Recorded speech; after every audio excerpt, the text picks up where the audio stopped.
King Saul and king David. ఇక్కడ మనం ఇద్దరు రాజుల గురించి చూస్తూ ఉన్నాం. అక్కడ ఉన్నటువంటి ఇద్దరు రాజులు ఎవరు అంటే రాజైన సౌలు, రాజైన దావీదు. ఈ ఇద్దరిని మనం అక్కడ చూస్తూ ఉన్నాం దేవుని బిడ్డారా.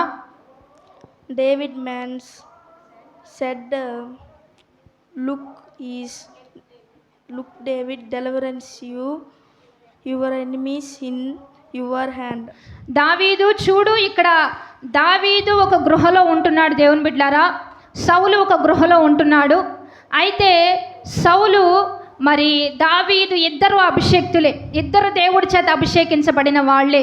కానీ బైబిల్లో ఒక మాట ఉంటుంది, అభిషేకించబడిన వారిని ముట్టొద్దు, వారికి మనం ఏ కీడు తలపెట్టొద్దు. దేవుని చేత అభిషేకించబడిన వారిని మనం నోటితో కూడా ఏది అనకుండా ఉంటే మనకు దీవెన వస్తుంది. అదే దావీదు చేశాడు. ఇక్కడ ఒక గృహలోకి మరి సౌలు తన సైన్యం దావీదు ఉన్న గృహలోనికి వచ్చేస్తారు. ఎప్పుడైతే దావీదు గృహంలోకి, దావీదు మనుషుల దగ్గరికి సౌలు వచ్చాడో ఇక వెంటనే దావీదు ప్రజలు అంటారు, దావీదు దేవుడు నీకు కృప చూపాడు, సౌలు నీ చేతికి చిక్కాడు, నీ శత్రువు నీ చేతికి చిక్కాడు, నువ్వు చంపేయి, అతను గట్టిగా పట్టుకొని హతం చేసే, మనకి ఇక విరోధమే ఉండదని చెప్పి దావీదు ప్రజలందరూ కూడా దావీదుతో చెప్తాడు. కానీ దావీదు ఏమంటాడంటే హీ డు నాట్ ఇట్, దావీదు మాత్రం వద్దు, చంపొద్దు అని చెప్తాడు. ఫర్గివ్ ఇట్, అతన్ని క్షమించి వదిలేస్తాడు.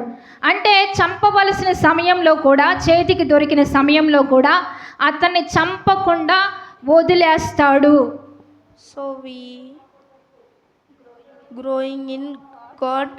కాబట్టి మనం కూడా దేవునిలో ఎదుగుతూ ఉన్నప్పుడు మెనీ పీపుల్ హ్యావ్ జెలసీ. చాలా మందికి కూడా మనం ఎదుగుతూ ఉన్నా, మనం ఆశీర్వదించబడుతూ ఉన్నా, మనం ఒక సొసైటీ పరంగా ఒక గొప్ప స్థానంలో ఉన్నా మనల్ని కూడా ద్వేషించే వాళ్ళు ఉంటారు, దూషించే వాళ్ళు ఉంటారు, హాని చేసే వాళ్ళు ఉంటారు. కానీ మనం ఏం చేయాలంటే దావీదు చేసిన పని మనం చేయాలి. అంటే సౌలు లాగా పగ తీర్చుకోవద్దు, కానీ దావీదు లాగా క్షమించి వదిలేస్తే దావీదు పట్ల చూపిన కృప మన పట్ల కూడా దేవుడు చూపుతాడు. ఎనీ పీపుల్ హేటెడ్ మీ, మెనీ పీపుల్ హేట్ మీ. చాలామంది సేవా పరిచర్యలో మమ్మల్ని చాలామంది దూషించారు, చాలా మమ్మల్ని వ్యతిరేకించారు, మా మినిస్ట్రీని దూషించారు, మా సేవని. అలాగే జాన్ పాల్ చెప్తున్న విధానం, మేము సేవలో ఉంటున్నప్పుడు మా పేరెంట్స్ని, మా తల్లిదండ్రుల్ని, మమ్మల్ని ఎన్నో మాటలు అన్నారు, ఎంతో దూషించారు, మా సేవకు కూడా ఎంతో హాని చేయాలని చూశారు. బట్ వి ఫర్గివ్ మీ, కానీ మేము వారిని క్షమించి వదిలేసాం.